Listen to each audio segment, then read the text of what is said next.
So I just got down to the shop. Customer dropped me off a tire to change, so I'm gonna change out a tube, fix that flat, and then continue on the day.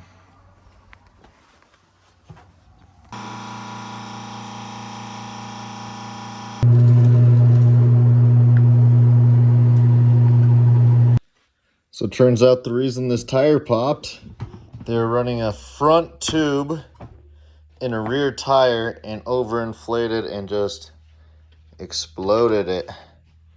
Damn. Boom. Freshy.